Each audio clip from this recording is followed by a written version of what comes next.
Yes. You know what to tell about me? Or... Yeah. Okay. Yeah. It's all right. It's okay. Sure. Sure. It's all right. Not too many.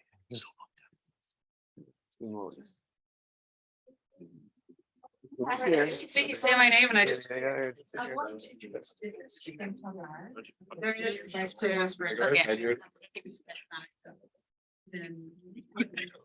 Legal science. Okay.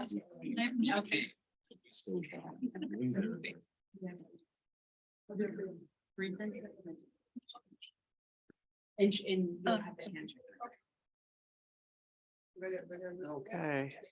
Hey, there you are. Good morning, Lloyd. That smells like. You can draw Lloyd's here. Yeah. And Mark's coming, so we'll be say one more seat. Yeah. Let's say one more seat for Mark.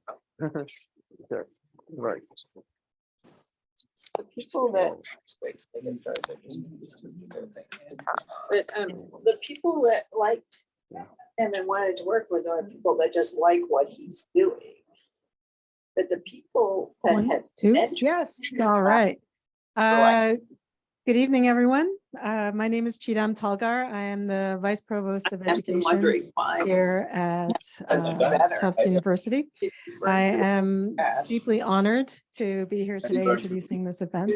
I started at Tufts on December 1st, so it's been, CEO. this is my 8th week, if you don't count the holidays, otherwise it's a little bit less. Problem And is I've just that been, my mind has been he blown lacks. by the programs and the opportunities for our students, for our scholars, for our researchers, for our whole community that really represent Tufts' commitment to global civic engagement, to our connections with our community. It's just been incredible.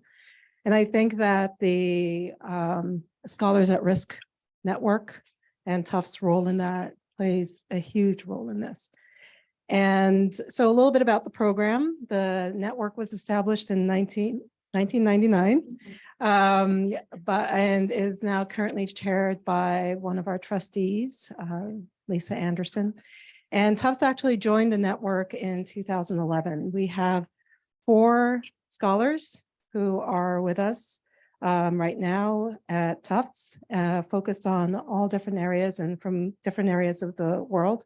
And our artists, our writers, our public leaders in areas and do work that is incredibly influential. And Tufts and this program gives them an opportunity to do this work and to have their voices heard without persecution. So I am a lifelong learner, as I'm sure most of you are, and I view every member of our Tufts community as a learner. And part of my role as the Vice Provost of Education is to stitch together all of the different learning opportunities across campus. And in doing so, creating a network of learning and creating a fabric of learning. And our scholars that we host here at Tufts are a core integral members of this fabric. They teach, they do research, they do collaborations, they have one-on-one connections with our students, and without them, Tufts would not be the same. So without further ado, I'd like to hand this over to Oksana Shevel, who will be introducing the speaker and the moderator. Thank you very much. Thank you all for coming. I'm just going to take a few minutes to introduce our speaker and the moderator of this conversation with Volodymyr. So let me start by introducing Volodymyr, who I have a great pleasure of knowing for many years, and it's good to see him here at Tufts. Volodymyr is a professor of political science, I guess, right? International relations. International relations, right? In the Department of International Relations, and director of the Center for International Studies at Odesa National University in Ukraine. You probably all know where Odessa is on the map. If you haven't visited, I highly recommend as soon as the war is over, or even earlier, great place to visit. And Volodymyr is one of the preeminent scholars in Ukraine in the field of international affairs, security studies, foreign policy analysis. He has published a book on Ukraine and European security and numerous articles on US-Ukraine relations, regional and international security, Ukrainian foreign policy. He regularly appears in mainstream US media with his commentary, and it's always great to open the news and see Volodymyr's latest analysis. He has been, we have a pleasure of having him at Tufts this year, but he had been to various US universities before in various research and scholarly capacity. He had spent time at the Center for International Security Studies at University of Maryland, at the Woodrow Wilson Center in Washington, D.C., at the Kennan Institute and other places. And today he will be joining in conversation with our own Arik Burakovsky, who's right there in the second row. It's Arik, as many of you probably know, he's the assistant director of the Fletcher Russia and Eurasia program. He manages the Fletcher's partnership with universities and think tanks across the post-Soviet region. And he's interested in how Russia-Ukraine war has affected academia in Ukraine and Russia. And that's what he will engage with Volodymyr today in the conversation. So Well, without further ado. thanks so please. much. Thank you. Thank you, Oksana.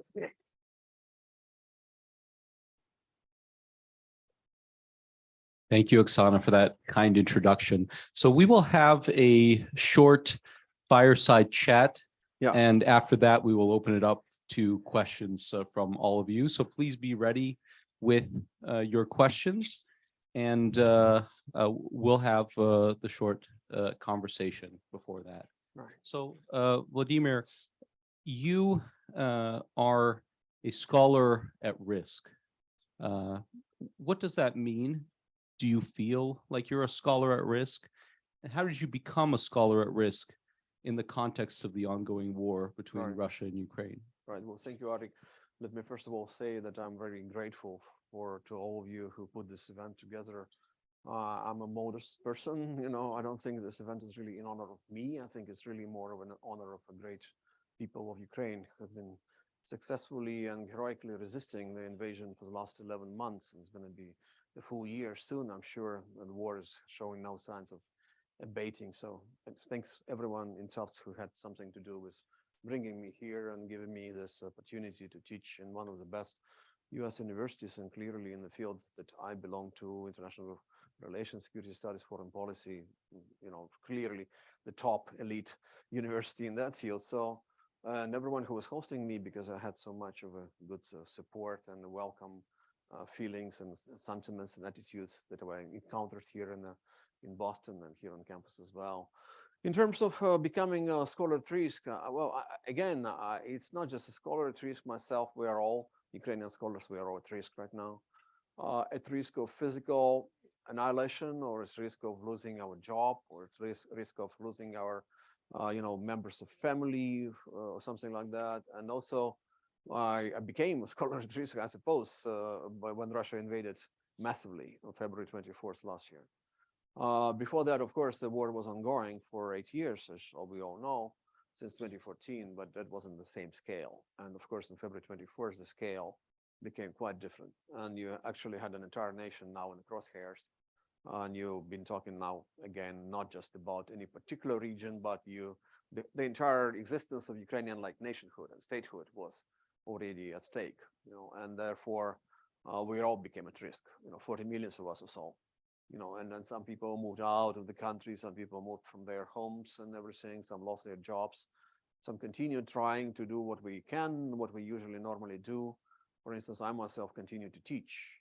We only had about 2 weeks, a hiatus period after February 24th, when we're trying to figure out what we're going to do next. Are we going to teach? Is Odesa going to be captured or occupied by Russian incoming troops or not? No one did have any answers at that point of time.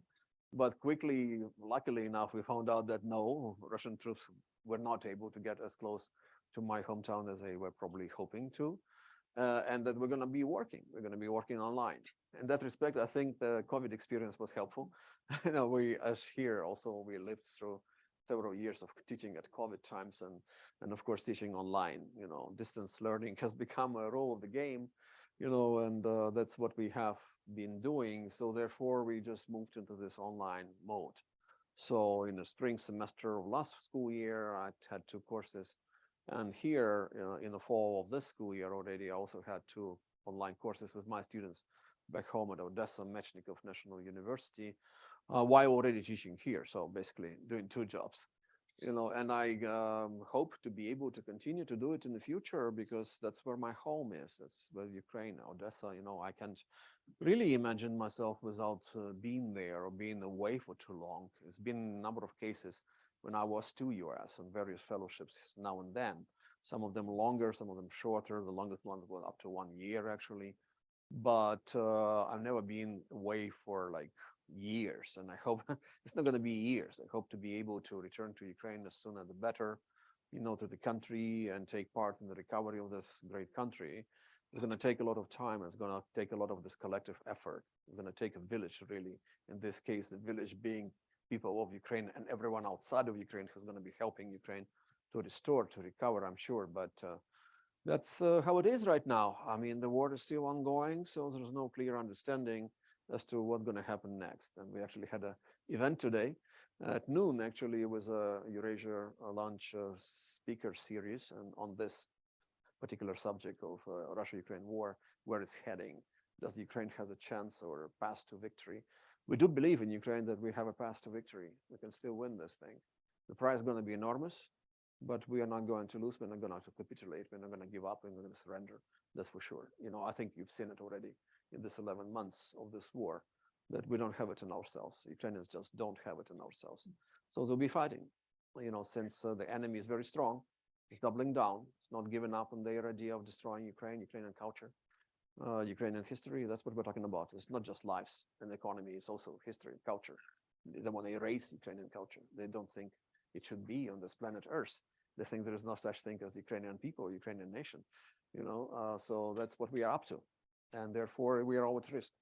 And being here, of course, I still continue being at risk, even though, of course, physically, I'm seeing this planes flying over me, unlike in Ukraine for the last 11 months, we don't see any planes. So many Ukrainians who first time get out of the country, the first thing they actually notice, oh, there are planes in the sky. People still fly in airplanes. In Ukraine, it's not the case. In Ukraine, you actually you're now used to expecting trouble from the sky, regardless of where you live. That's how it is. Now here it's a peaceful sky. I'm going to fly tomorrow actually for another talk in another university. So that's what you do. But still, a part of me is definitely at risk, because I am associated. I am part of this bigger entity, which you can call Ukrainian people.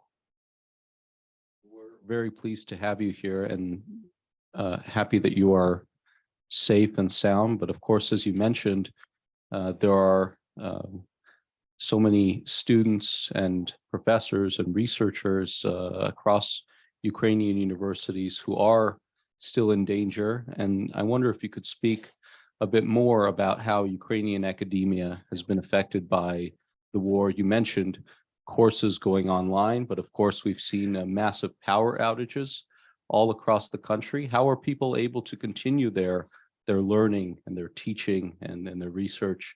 And how are universities able to continue operating, especially in southern and eastern Ukraine, where some buildings have been destroyed? Right.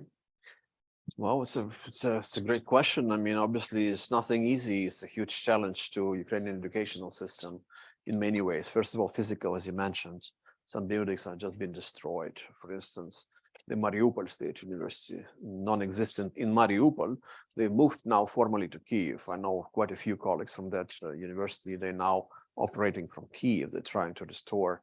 They're now one of those, universities in exile or evacuated universities would be probably to say. But back home, there was quite a thriving, actually prospering university. And the whole city of Mariupol, actually, it wasn't your typical industrial town. They actually had a booming arts and cultural scene and everything that is now all destroyed with people, all right? So that's what it is. Or in Kharkiv, for instance, Odesa National University, where I have quite a few friends and colleagues as well. Many buildings are physically damaged. And of course, it's just dangerous to be in Kharkiv, but like everywhere in Ukraine now, but specifically in Kharkiv, actually, they for months have shelled Kharkiv again and again.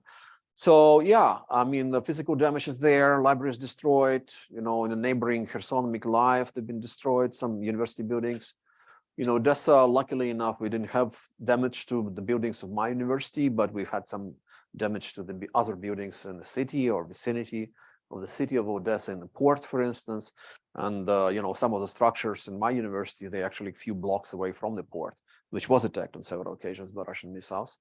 That's a target, specific target, the port facilities in Odessa. And of course, Odessa, as you know, also was blockaded for a long time by Russian Navy, and the whole situation, like between February 24th, actually blockade was even established prior to February 24th, and all the way till the end of July, when there was this grain deal signed, which enabled finally for some ports in Ukraine, including Odessa, but others too, to carry out the food supplies to the rest of the world, which was actually becoming the bigger problem globally, as you know, because, we actually frankly didn't know before this war how much of a role Ukraine plays in terms of supplying agriculture around the world. We knew something that we probably, something we do and people buy it, but how much, we didn't know. And then all of a sudden, from Africa to like Sri Lanka, people are like, oh my God, we don't have enough food and like sunflower oil and things like that. And that's because they're stuck in Ukraine.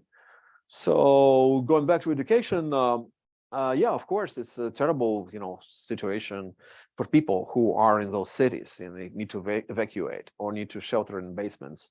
If you have family, I don't have immediate family, but many people whom I know who have family, like wife and kids, especially like small kids, that's even more precarious situation, obviously.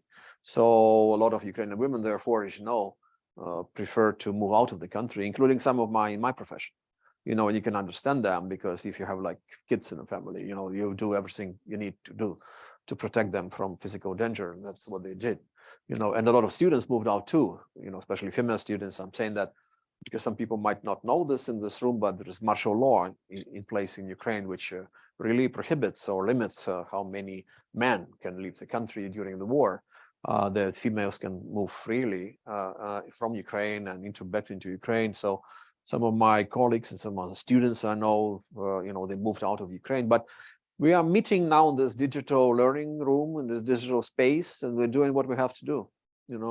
From the first meeting there, I remember in early March of last year, the mood was very somber, still is. But the first meetings, of course, when the war started, were quite memorable, and everyone, like, we're looking at each other. I'm professor and there are students, and there is this silence, like, what are you gonna say? There is this war, they attacked us, we're escaping, many of us have to, and yet we're here to do a class, there is a topic. There is some assigned reading. That's our profession. That's what we do. There are students. I'm a university professor, faculty member. So that's what we did. We got used to it, and we've been doing it ever since. And but the funds for the education, that's another problem. A lot of students have left. A lot of people, their parents who've been paying for their education, they don't have any money right now to pay.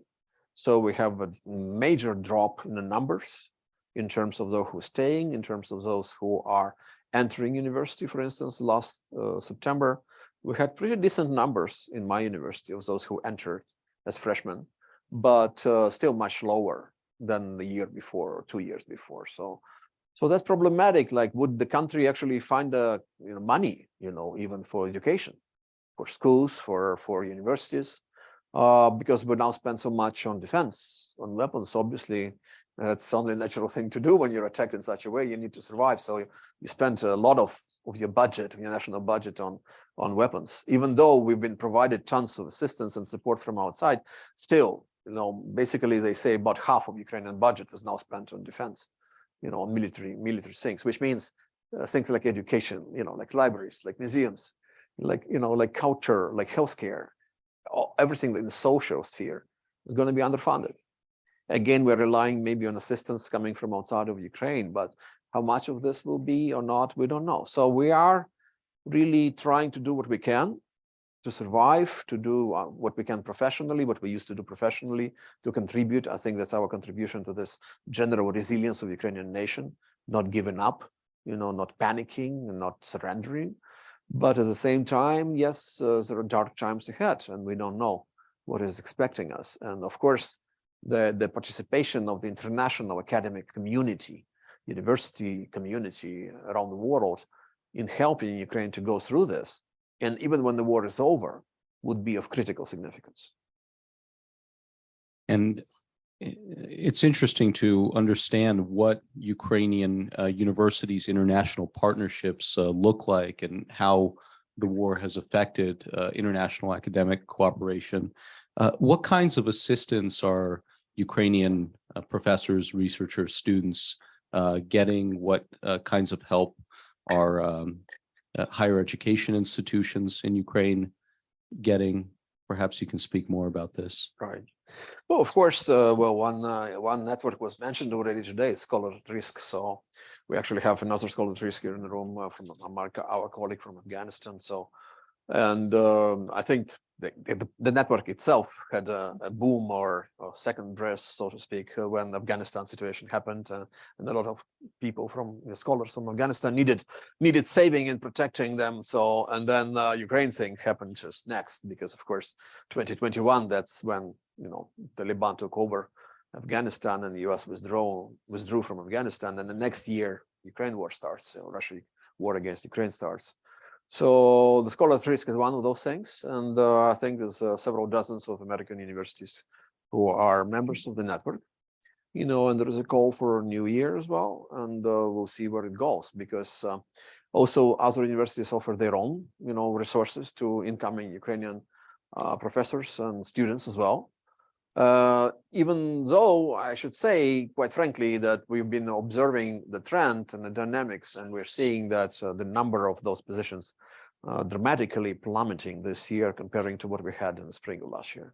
Well, we'll see. We're still sitting here in the last day of January, so maybe there'll be more announcements coming out in the coming months about what is available for this next academic year for Ukrainian scholars and students and educators too. But from how it looks like right now, it's not very promising comparing to the big avalanche and wave of various fellowships around American universities and think tanks too for Ukrainians last spring. But we'll see. So that's helpful. I mean, for those who can actually get out of the country, or not even physically, safe to be back home in their own university, they can go to some positions, be it US or Canada, Europe, or elsewhere. They can also, apply for non-resident positions. So that's another thing. Non-resident fellowships, the number has increased actually, and that's a good thing. That's a realization of the fact that many Ukrainian scholars cannot get out of the country for various reasons, including like men like myself. I was lucky to get out but many people just, they're stuck. Actually, right now, technically, you need to understand that university professors and also students are exempted from draft, from being mobilized to the Ukrainian army. But still, it doesn't mean that they can actually freely travel or leave Ukraine, because it's a martial law situation, right? And that means that people want to survive somehow still and do their job, and they'll be relying on this, this kind of a non-resident positions. So, and that's important because you have a lot of people who are not just refugees, but also internally displaced persons in Ukraine. There's a huge number. Some people say it's probably even bigger number than actually number of refugees. So altogether, it's at least 1/3 of the nation, frankly. Like if you take refugees and IDPs together, maybe in the case of Ukraine, which is a big nation of about 40 million people. So yeah, so that's what we're relying on. So we're relying on, first of all, our continuous involvement with Ukrainian universities and structures of education. For instance, I'm still getting this kind of salary from Ukrainian university for doing this online courses. But that's, of course, a very small amount of money, especially for people like who are less fortunate than myself, because I'm here at Tufts and others are stuck somewhere in Western Ukraine, and they probably have some kids and family on their and they have to protect them and feed them and everything, take care of them.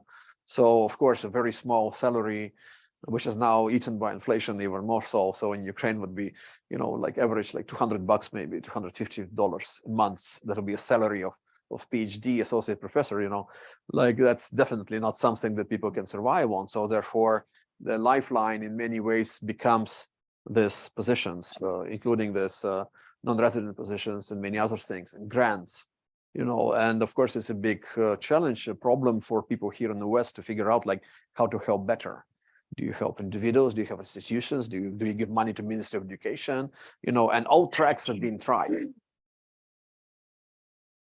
Are there any initiatives within Ukraine to think through what the future of science and higher education is amid the war? One issue that I think is interesting for me to understand because I was invited to a number of virtual events at Ukrainian universities, and then those events got canceled because of electricity cuts. Right. Has this happened to you, and Yeah. how do you deal with this during a class? That's another problem. Obviously, it's relatively fresh, the problems with power outages around the country, which really inhibits our opportunity or capacity to do classes online or other events online for that matter. Because the idea was that we do events online because there is a war, of course, and we need to be safe, so we stay home.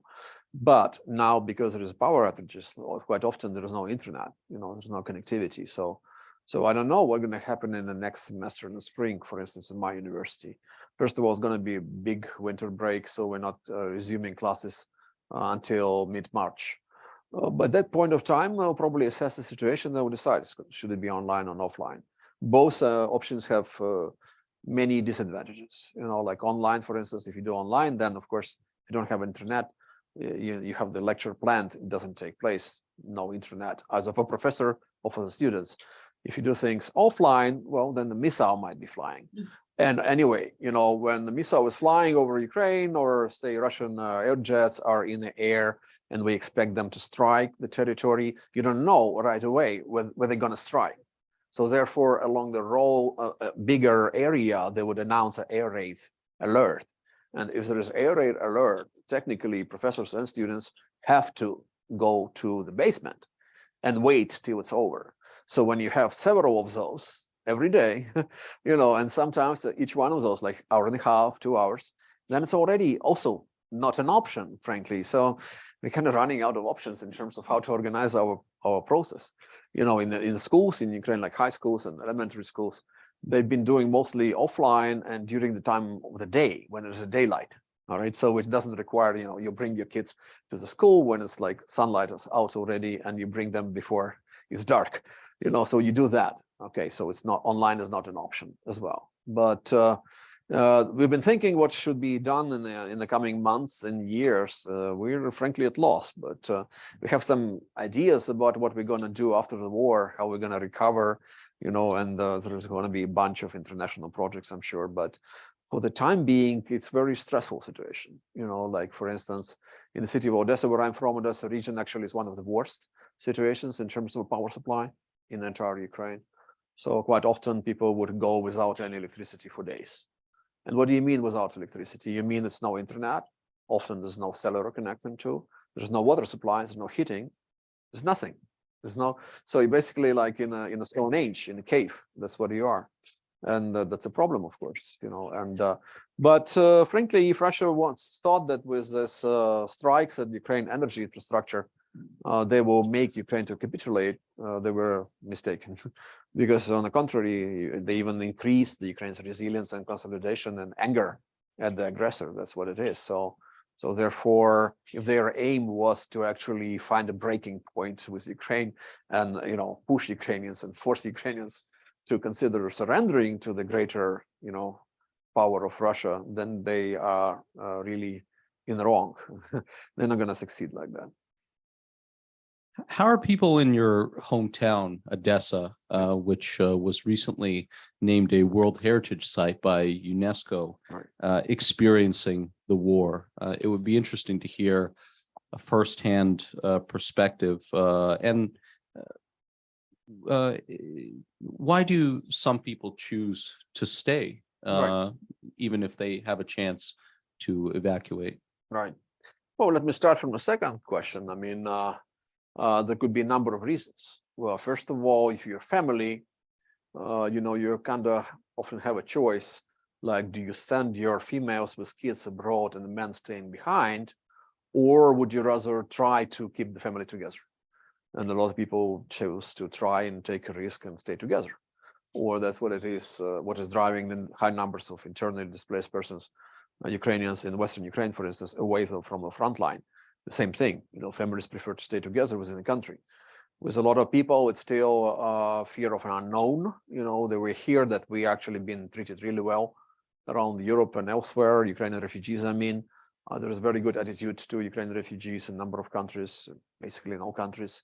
So there's nothing to be afraid of, but still people would be afraid of unknown. Many people would never been abroad, for instance, wouldn't know the language. So if they stay within the country, or even more so in your own apartment, your own city, they would know some neighbors, they would have some friends, if they leave abroad, go abroad, that they're on their own often, and then they're disunited with their friends and their families, their social networks. That's very important, especially for like older people, for instance. So that's what's happening. And also some people just hopeful that the war will end one day and we'll be fine. We wouldn't have to move, And this moving out becoming a problem, obviously, for Ukraine, because we don't know exactly how many people would return, when, and so on, because you need to understand the dynamics of the situation when you bring your kids and they now go to school, say in Germany. I mean, they might need to finish the year and then another year, and then who knows, and then then there's a bigger problem also in terms of how many will return. Would they have something to return to with destruction that you have in some cities? Would they have jobs to return to? I've seen some report like months ago, and they said like 5 million jobs in Ukraine are lost irreversibly. Meaning if you end the war right now, people go back to their home, there's no job for them that they had before the war. So 5 million, I mean, for the country of 40 million, where you had, okay, if you count out children and retired people, for instance, that's a huge percentage of everyone who is capable of actually working, in the labor market. So that's a problem, and we'll see, like, can people return? Odessa actually was affected, of course, in many ways, including by this blockade, because Odessa was always historically very much depending on this transit trade coming through both ways. So of course, when for many, many months you didn't have this flowing, that was really paralyzing Odessa economy. And also you need to understand that not only Ukrainian ships were not allowed to leave, ships from other countries were also not allowed to come into Odessa.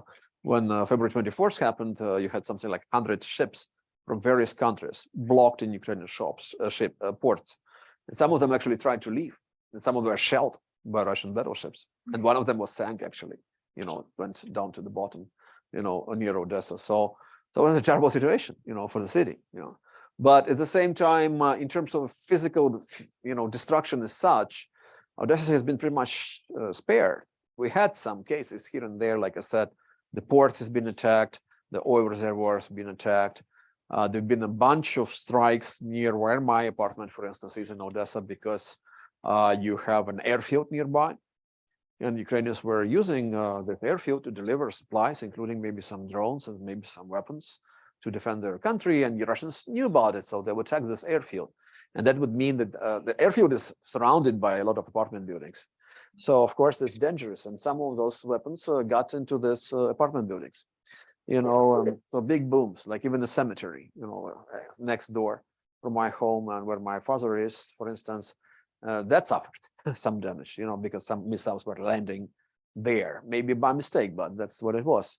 But comparing to, Mariupol, I mean, nothing can be compared to Mariupol, the sheer destruction that that city went through.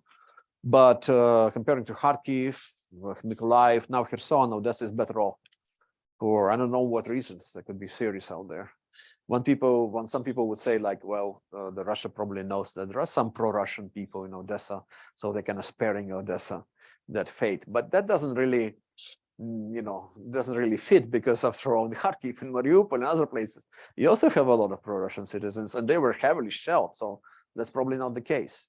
Then another theory, more ominous, maybe even more ominous for us, is like Russia is still hopeful that they're going to get Odessa one day. And they want to keep it intact in one piece, because they would want to, keep the city working then for the benefit of Russian occupation forces. But we are now pretty sure that we will not be giving them this opportunity, because they had a moment early in the war. They moved really quickly along the seacoast, and then they got stuck. And then they even, as you know, been rolled back. And Kherson is being taken back, major city in this region as well. Now Kherson is going through hard times because Russians are shelling it every day, massively. The Russian city, as they say, shelling it because it's now under Ukrainian control. So, but Odessa is better off in many respects. And I'm feeling good about it, but I mean, I'm feeling bad about all other Ukrainian cities being destroyed, being demolished and pummeled. But that my hometown is somehow more or less intact, comparing to many other cities where I see these horrible images, and I hear from my colleagues and my friends what they have to go through. You know, in Kharkiv, for instance, like, yeah, with evacuation trains and everything. That's not fun. So I hope that Odessa will come back. And as you mentioned just the other day, UNESCO has recognized the historic center of Odessa as being under their protection. And some people think that we're probably going to stop Russia from shelling Odessa. No, I don't think they're going to care. If they need to, they will shell it, you know, UNESCO or not. But it's a nice thing for the future of the city, because if you have UNESCO protection, UNESCO funds come into the city, it means a lot for our architecture, for our museums, our libraries, you know, theoretically speaking, for educational institutions as well. So it's a big day for Odessa. We kind of celebrated it, even though we did so in the very dark times. Odessa is a wonderful city, and I will echo what Oksana said. I encourage all of you to visit Odessa after the war. So last question before we turn it over to you, and we look forward to your questions. You are a scholar of U.S.-Ukraine relations, Black Sea regional security, Ukrainian foreign policy. What is it like to be studying a war that you're living through? Yeah. And how has your scholarship been affected by the war? And what predictions do you have for this conflict? How long will it last? Thank you, Arik. It's basically a bunch of questions in one. Yeah, well, I mean, first of all, it's a very unusual experience, of course, to be living this through. You know, every day I'm talking professionally about this war, which is affecting me personally in many ways, and many people I know and my family. Like my mother, for instance, back in Ukraine. You know, she's 87 years old. You know, so, and my brother is there, and many other friends and, you know, more distant family members as well. So I'm basically talking about not some abstract, you know, kind of topic that doesn't affect me personally, but I'm talking about something which affects me enormously. You know, I mean, some other people in Ukraine, of course, got it even harder. They've been affected by this war even in bigger ways than I was. You know, I was kind of spared again from being under like bombs or missiles, because I actually moved out of Odessa earlier in that war last year. So most of the last year I actually spent in Western Ukraine, being an internally displaced person. So before becoming scholar at risk, I was an internally displaced person. So that's another thing. We've been learning about IDPs in other countries for years, but I never quite understood what it means. But now I did, because I was one of them, you know. So I think that this is a very unusual experience, and it's hard, you know, and especially initially earlier in the war, I was speaking at the roundtables and the panels online, and I was struggling with maintaining composure. You know, I'll be occasionally choking like on tears, and I'm needing some moments to go back to my like presentation. So I've learned to deal with this. You know, this is probably almost never happens anymore. From time to time, still does, but very rarely. But still, it's very unique. You know, it's not something that you study which is far away. There's no connection there. The object of your study is not in any danger, so it's very, on the contrary, you know, so your country is in danger and so on. So in terms of my scholarship and my previous visits maybe to this country, that prepared me better maybe for this position that I find myself in, because I've been talking about Ukraine's international relations and Ukraine's the international security system. For a long time, I've been teaching about it. I've been writing about it. I've been taking part in conferences and roundtables about it. And even prior to the war, I mean, in the coming months, coming up to February 21st, there've been also countless roundtables, people trying to guess what's next Putin will be for Putin. The next move for Putin will be. So, and many people got it wrong, you know, but that's in the future, that's in the past already. So I think I knew better what I need to do when I came here immediately, and how I can be useful, how can I actually contribute to the discussion about the Ukraine situation and what this country can do and should do probably to help Ukraine, to be engaged in conversations to various audiences around this country, trying to explain why US should probably stick to Ukraine and continue helping, and why it's right in terms of values that this country espouses, But why is also right in terms of interests for the United States to continue to support Ukraine. And I'm using any opportunity. Like last week, I talked in the local synagogue, for instance. This coming few days, I'm going to Wisconsin Medicine. One of the events, I'll be speaking to the workshop of the high school teachers of history who are interested in Ukraine and they're now looking for more material for themselves to use, what to tell to children, because the children now know about the war. They want to know, like, what is this country, Ukraine? What can you tell us about it? So I'm expanding really the horizons even to what I was doing previously on my previous visits, and that's in addition, of course, to teaching the course here. I had several meetings of my class in this semester, which is on Ukraine's security and foreign policy, and that's a great class. I have some 16 grade students, and they've done just yesterday. Actually, it was the last class. Arik was there. We had a great discussion with them. So I'm really impressed by the level of Tufts students. So that's a reputation, which is there, and which I now being a witness of being true. That the Tufts students are really at the high level of learning, and they're good learners, good students, and I'm having pleasure working with them, and I'm looking forward to do more work with them. Thank you. Great. Yeah, about the end of the war. When do you expect to come home? Yeah, well, yeah, right. I don't know. That depends. The war is having, no signs of abating. Obviously, it's ongoing. Ukrainians are not willing to surrender anytime soon. Moreover, Ukrainians are pretty much, determined to try and liberate the occupied lands. Even though it's a lot of risk, it's a high price to pay. We're losing a lot of our best and brightest at the front line. So it's not easy. Even with the best weapons being provided to us by our allies around the globe, including this country, of course, leading this effort to help Ukraine, for which we're internally grateful in Ukraine, to United States and Americans for supporting us in this times of incredible, dire times of testing and need. But still, it's a high it's a heavy lifting for Ukrainian army and Ukrainian society to continue fighting and to continue hoping that we can liberate all our occupied lands.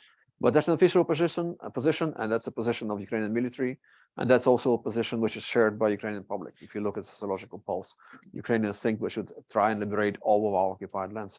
We shouldn't doom any Ukrainians to continue living under Russian occupation, even more so after we've learned what is happening to them under Russian occupation.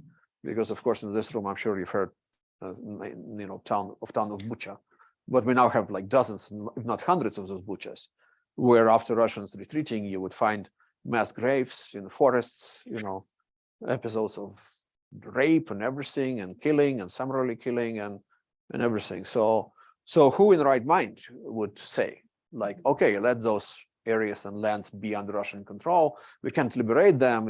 It's costly. We're going to lose more lives if we try to. We can't. We're just not in our good, mind, not in our good sense. We can tell ourselves we're letting them go. So therefore we have to fight. And whoever said early in the war, if Russia can stop the war, but Ukraine cannot, because if Ukraine stops fighting, then we kind of losing, and we might be erased. We will be taken over. So it's really a national survival kind of situation. It's some kind of liberation war for Ukraine, or so that's what we're having right now, and therefore we'll continue to fight. But Russia, unfortunately, is also doubling down. Where some people expected that Putin, after his unsuccessful start of the war, let's call it what it is. Of course, it was a major failure for Russia and the Russian military machine. But still, he thinks that he can come around, that he can patiently outweigh everyone, that he has resources, that he's a bigger country, population much bigger than in Ukraine. He have massive natural resources, many of it, like natural gas and oil, he still sells at the prices that allow him to fund his war further. He is throwing in more and more, kind of bodies. He's just mobilized, he says, 300,000 men. They say they might mobilize more, and they are just pushing forward. It's a very comfortable position for them, definitely for Putin personally, to be in a situation one day to admit, I've lost. That's it. Ukraine took with Western support, Ukraine took upper hand, and we lost. It's just impossible to imagine a person like Putin in this situation. Therefore, for him, he's cornered, he's only doubling down, so he's only throwing more lives, destroying Ukrainian lives and Russian lives, but it doesn't care about any of those, not only Ukrainian lives, but of course, the lives of Russian soldiers that are now dying in massive numbers, but it doesn't concern him, except with his maniacal idea of like, I need to, conquer Ukraine. This is not a nation, that's our historic land. We need to show to everyone, we need to show to the West that we're strong, that we're great power. We're willing to, sacrifice as many lives as it takes for us to win. So therefore, there's no prognosis here. I wouldn't be able to. There's too many variables. But the war is unfortunately raging because both sides are continuing to hope for the better outcome, reached at the battleground. So now we're open to questions from all of you. You're welcome to raise your hand. I will call on you. And if you can briefly introduce yourself and ask a short question, that would be great. Please. Right. Yeah. Hello, Volodymyr. Hey. We go back a ways. My name is James Miller. I was the managing editor of a magazine called The Interpreter, which focused on the minute-to-minute developments in Ukraine between 2013 and 2017. And when I kind of want to talk about academia a little bit, in 2014, 2015, there was a very exciting atmosphere in Ukrainian universities, as from an outside observer, because a lot of students, professors really were excited about the prospect of having a new government that was reform, that was forward focused, that was focused on European Union technology, these types of things. And I have two worries that maybe you can address. And the first, I think you kind of have addressed, right, is that just the challenge of continuing with education, period, is problematic. The second one is a little bit more complicated because I am worried that, the minute this external evil existential threat comes in, that all the thought in Ukraine unifies against that threat, and the reform process takes a back seat. Right. Because it's self-censorship is basically the question I'm asking. Mm. Are people, academics, self-censoring because they don't want to be seen as criticizing the Ukrainian status quo, which is in need of a change, and that's how we got here in the first place? Right. No, thank you, Jim, for coming and to this event and to this question. I think not at all. People are not afraid to speak up their mind. So there is a very hot and spirited discussions on social media, for instance, between Ukrainians. If they notice some mistake being done by government, they point to this mistake in a public way. It's not just that Ukrainians have decided on February 24th last year that we're going to be united. So whatever happens, all our differences, political delineations, we need to keep it to ourselves because there is a war situation. We need to be unified, consolidated, and we need to support our government, including our president, because he's a wartime president. So that's how it's done. Otherwise, if we get into this internal divisions, then it would be only easier for an enemy to defeat Ukraine, because historically, even for centuries, that was the case. When Ukrainians were bickering between each other and they were, struggling with this domestic infighting, that's when the enemies, stronger enemies, actually had their high time of actually being successful, doing bad things to Ukraine, including like taking lands from Ukrainians. So, but at the same time, people are not numb. People are speaking out. People are showing their position. There is a civil society, which is still there in Ukraine. Civil society, which is vibrant enough, maybe even got stronger since the start of the war, or which is capable of helping the war effort, for instance, helping our troops to fight, but at the same time, keeping in check what the government is doing. So therefore, even this 11 months, they were not lost in terms of reforms, in terms of fight against corruption. Whenever there is a new episode of found case of corruption, people will speak up. like a few days ago, there was a recent scandal about apparently, allegedly, Ministry of Defense maybe buying some food for their, non-existing price, 2-3 times higher than you actually can buy it in the store on the food market. And that was immediately noticed by the civil society, by the people in Ukraine, and by people outside of Ukraine. So therefore, of course, it's a problem, situations like this, cases like this can undermine a little the consolidation and unity within Ukraine, but also can actually cast a shadow on Ukraine as a recipient of assistance from outside of Ukraine. Because some people would say, no matter what happens with Ukraine, even if they're corrupt, for instance, we need still to help them, because they've been victim of this terrible invasion.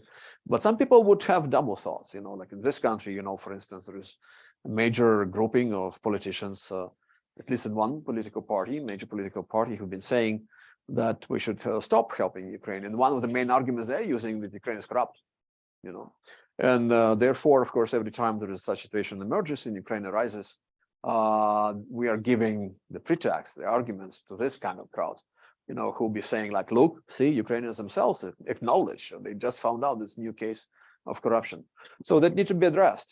And of course, the case that Zelensky actually made some quick decisions on personnel and demoted some people and fired some people, that's a move in the right direction. That's definitely a sign to Ukrainians, but also to our international friends that we are not going to, how do you say, sweep it under the carpet? That's an expression. Sweep it under the rug. Under the rug, yes, not on the carpet, but on the rug, yes. So that's what he's doing, and he's mindful, as a grown-up politician now that he is, comparing to what he was maybe when he just first came to this position, long, 3.5 years ago, soon it's going to be 4 years ago, so yeah, I think people notice, people pay attention, people double down and never relent on this, eradicate corruption thing or continue with reform thing. They've been used this excuse maybe for some years, even since 2014, when the government would say, like, stop talking about corruption to us because we have this war at our hands. So let's focus on the war. Just give us the money to fight the Russians. Forget about corruption. Don't bring corruption up in conversations with us. But that never worked. With previous governments in this country, previous governments in Ukraine as well. So it's not going to work even now. Because you have to clean up your act. You have to, get your act together, and that's how you have better chances to survive this invasion, and be in better resilient shape to continue fighting this invasion and continue receiving support, moral, financial, weaponry supply from international allies. But thank you. Yeah, thank you. And I would also add right along with what you're saying. Something that gets overlooked is that the Russians themselves both provoke the divisions, internal and criticism of Ukraine abroad, but also Russia has played a not insignificant role in creating the corruption that we are currently fighting against. So thank you so much for all your work. And of that was a course, great answer. Including in the West. I mean, we all know now that Russia has been using corruption for years, corrupting political elites in the West. When you hear now that the current Prime Minister of Great Britain, for instance, when his previous position, his office was helping Mr. Prigozhin actually to sue people, in certain European countries. Or when you hear that the former head of the FBI office of New York was actually working as an errand boy for Mr. Deripaska, another Russian oligarch, you begin to think that maybe things like corruption are not necessarily only reserved to countries like Ukraine. And you actually have more of those cases. So it's not, you're right, of course, because you brought it up, I decided to bring this to recent fresh examples, how Russia has been successfully corrupting the Western political and business elites. So yeah, of course, Ukraine is not the only country out there which has problems with corruption. Okay. Hello. Thank you so much for being here, sir. I wonder if I can get your personal opinion on what victory in Ukraine looks like. I know you talked about it a bit at the end there, but in the beginning you said that there is a path to victory, that you believe it will be achieved. Yes. Is that status quo ante? Is that all of Ukraine minus Crimea? Is that all of Ukraine, including Crimea? Right. What does victory look like to you, and what can we expect? Can you introduce yourself as well? Oh, and my name is Benjamin Brimlow. I'm a recently graduated Fletcher student, so Great. Thank I'm you, crashing Benjamin. it. Thank you, though. Thank you, Benjamin, for your question. I mean, it's a very good question, obviously, and very timely. We're having the discussions within Ukraine too. I mean, formally and informally, we are hoping and believing that we'll be able to liberate all our lands, and that will be our victory. So in terms of us being victorious over Russia, we don't want to like disintegrate Russia, or we don't want Russia to cease to exist as a country. We don't want them to for Ukrainian troops maybe to march in a victory parade in the Red Square in Moscow. No, nothing like that. We just want to get back to our borders as they were prior to February 24th last year and prior to 2014. So, and here the Ukrainians are united. But this is being real life, and that's a hard task and the heavy lifting, as I said. And I addressed in bigger detail this issue actually at our noon talk today at our Eurasia and Russia program, Eurasia seminar. We might find a situation ahead of us when we will probably have to find a compromise of sorts, or maybe a temporary compromise. So no Ukrainian government would ever say like we're letting Donbass go or we're letting Crimea go. But I might imagine a situation when some Ukrainian government would say, okay, we cannot physically return it back by force with Ukrainian military. They're not immortals, you're not invincible. They're also limited in numbers. With whatever the best weapons the West would give us, we might not be able to return it soon. So maybe there will be a compromise. Part of it could be like, okay, maybe we cannot, get the Crimea back into Ukraine's fold right now. We'll continue trying, we'll keep trying, all right? But maybe not right now. So, but as I said, the victory is, of course, the most minimalistic vision on victory is that Ukraine is still surviving as a state, as a nation state. Because of course, when Russians were moving in and everyone like, oh my God, you're gonna be over like in a couple of days, there'll be no Ukraine and so on. And when American allies and friends came to Zelensky and asked him to evacuate him, and what he said in return, no ride, I just need ammunition and so on. That's already a victory of sorts. You're standing against this very strong enemy, mortal enemy, much stronger than you, asymmetric conflict by definition, by default. Bigger population, bigger resources, bigger territory, natural resources, money. They can fund the war. They have this machine, military machine they've been oiling for a long time, definitely ever since 2008, their aggression against Georgia, getting ready basically for what they're now doing to Ukraine. And yet Ukraine survives. Ukraine is there. Ukraine is vibrant. President of Ukraine goes abroad all the way to here to the United States. That's already telling something. Ukraine does not control less than 20% of territory, which is still a high number to us. But that includes, by the way, Crimea and Donbass, which were already taken by Russia, de facto in 2014. So I mean, we are maybe victorious already, but then the shape and the scale and the size of the victory ahead of us will be actually decided at the battleground. There's no other way. I don't think so. Eventually, at one point, at one day, we'll have to sit down. Yeah, everyone acknowledges this. Russia understands this, Ukraine understands this, our Western allies understand this, that there'll be a day when we would have to sit down and decide what's going to happen between us when this war is over. Maybe when both sides are exhausted. Maybe when both sides would understand that they cannot really gain anything anymore but military force. But will there be a compromise? I don't know. That will be a difficult moment for them, our enemy, and us too, politically as well, for Zelensky, who is now saying, yes, we're liberating all our lands. But what if he wouldn't deliver? That's a possibility. We have to understand this. We hope it's not going to happen. We hope that we're going to be able to liberate all our lands.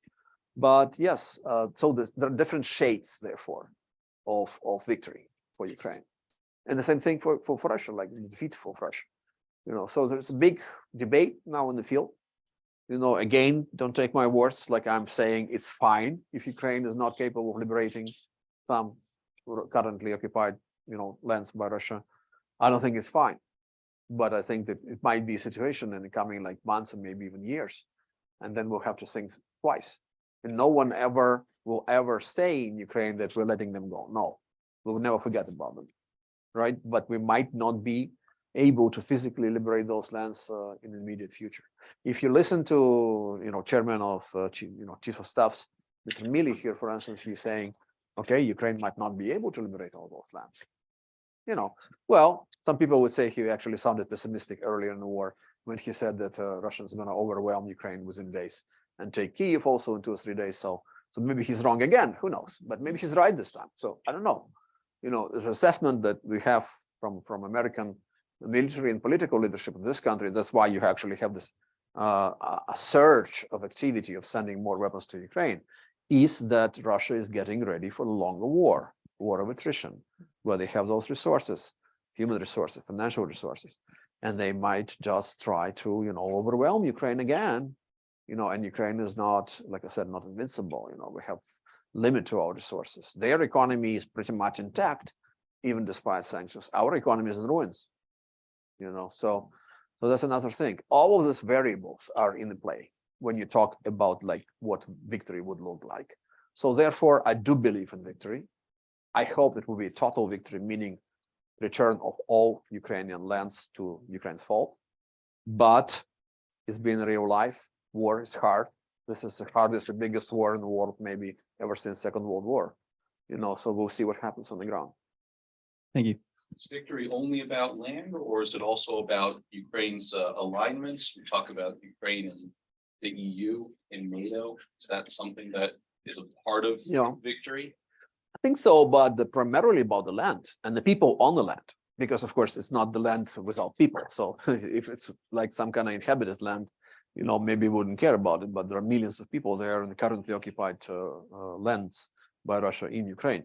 So yeah, there are many other victory aspects, like you said, like if Ukraine already getting the status of candidate for membership in European Union, that's already thanks to the war in many ways, you know, because there is this incredible wave of sympathy for Ukraine and support for Ukraine internationally, including in Europe, including European Union, and that's why it was possible to get the status, which does not, of course, guarantee us any fast track to EU membership, but still puts us in a better situation. So it's acknowledgement of Ukraine being worthy, you know, a good candidate, you know, people fighting because we're fighting not just about for our own land, but also for democracy. It's another thing. You know, we're still democracy. I mean, in other countries it's authoritarian, so it's actually a battleground. It's a front line for democracy fighting against authoritarian system here too. So that's another aspect of it, of which many people in the West are aware of, and that's one of the reasons they support Ukraine, frankly, you know, because so I think being part of this big coalition and in the focus in the center of this big coalition, Ukraine is benefiting to some extent. You're right. I mean, with the EU, I already mentioned, with NATO, well, who knows? Maybe this war, if Ukraine is victorious, you know, maybe it would actually be helping us along the way to maybe membership one day in NATO. Because after all, in the longer run, that would actually be the thing that would probably help us to withstand the pressure from Russia in the coming years and decades. Because there's no discussion in Ukraine like what happens after this war, whenever it's over. I mean, in some ways, it's probably a discussion which is hard to have because you don't know how it's going to end and when. But if you think for a moment, like, okay, this war is over, what's next for Ukraine? Can you provide for security of Ukraine? What should be? Should it be just preparedness and militarization of Ukraine, turning country in the big militaristic camp? Should it be continuous supply of weapons from NATO? Should it be membership in NATO? Should it be, I don't know, some kind of guarantees by United States to Ukraine and other countries? Could be a combination of all those. You know, actually in our field, for many of us, Ukrainians, definitely Ukrainian experts, it's emerging as a major question right now. Like what's next? Because we depart from assumption that Russia will continue to be a threat, that they would never be comfortable with just having independent, viable, flourishing Ukrainian democratic sovereign state next to them. Because what Putin was saying about Ukraine is not even a real country, there's no such country, there's no such people, there's no such culture. That's unfortunately what is shared by a lot of Russians, and therefore we will be still in danger, and we need to think about it. And in the context of your question, like, yeah, we might even have, surprisingly, it might sound, some positive outcomes and implications of this war eventually, because we now know better who we are. We now know better everyone, like who is our enemy, including some people who maybe were harboring some sympathies to this enemy. They now know they're an enemy and so on. And also, very massive support that we're getting. And some of those countries that are supporting us right now, but they might be tired of doing this eventually. But you know what? Some might continue doing it for years.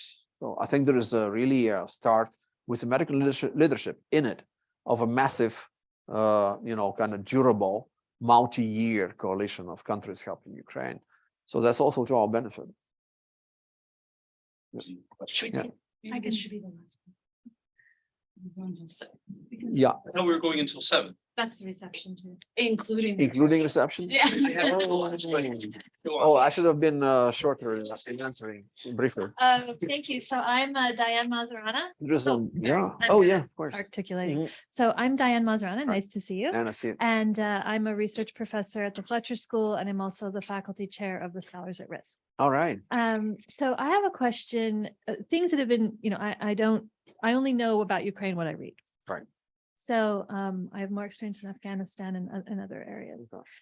But when I look at what's happening to the country, and I look at just the huge demographic changes you're having, Right. you're having a mass exodus of women, you're having a lot of young men who are bakers and computer techs and who have no real fighting experience, Yeah. who are now being thrown at the front lines. You have men not being able to leave. I don't think anybody could feel that they could say as a Ukrainian man, I don't want to fight. I'm not fighting. Right. You're having very heavy losses. Right.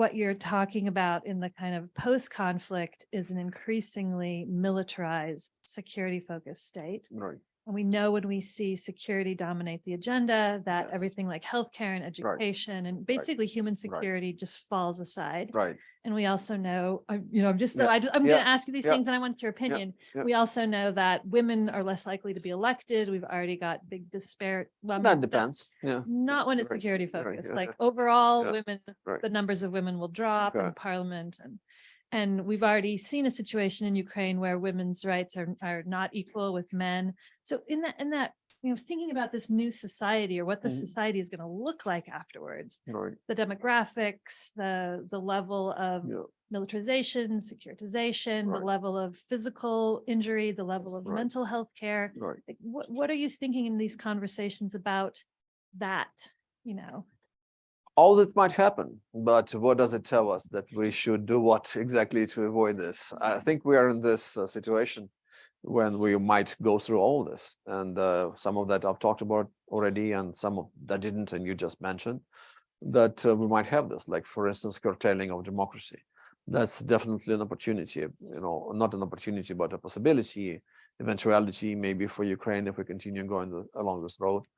I mean, that's a major, as you said, major curtailing of human rights if the people can't move out of the country, for instance. The martial law, if it stays for a long period of time, it might distort actually the Ukrainian democratic nature and character of Ukrainian state, Ukrainian society. But we will be fighting against those trends. I mean, we'll be speaking against those trends if we see them and when we see them. So it's not like we have,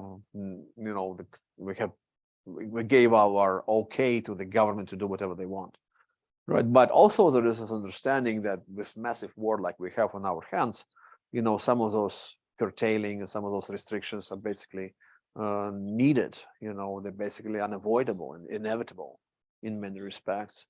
So yeah, there'll be secularization of Ukraine, and in that respect, I don't know. Will Russia actually succeed in turning Ukraine into a less democratic country eventually or not? I don't know. But for now, it's a matter of survival, which takes precedence and priority over everything else.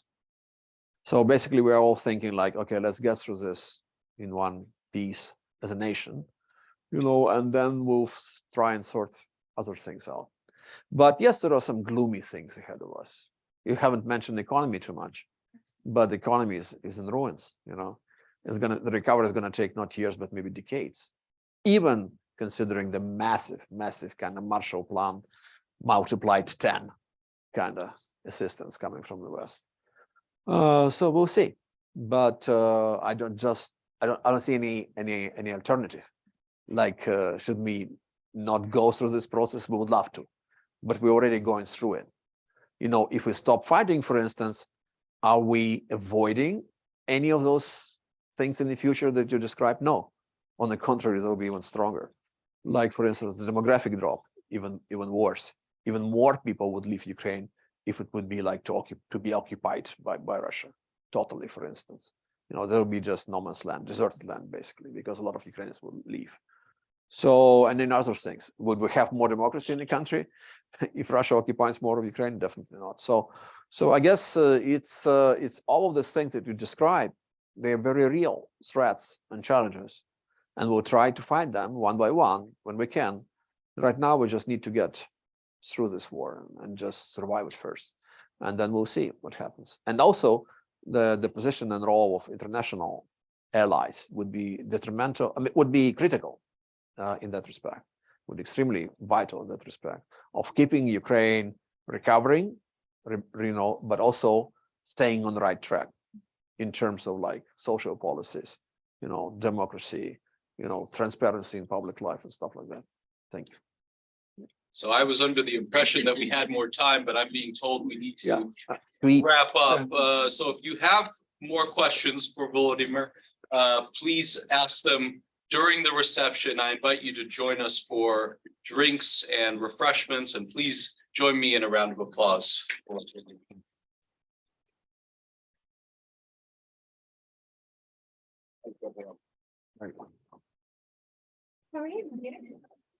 Okay. You think? Known that it Yeah, ends I also earlier. thought this. We're going to 7, but You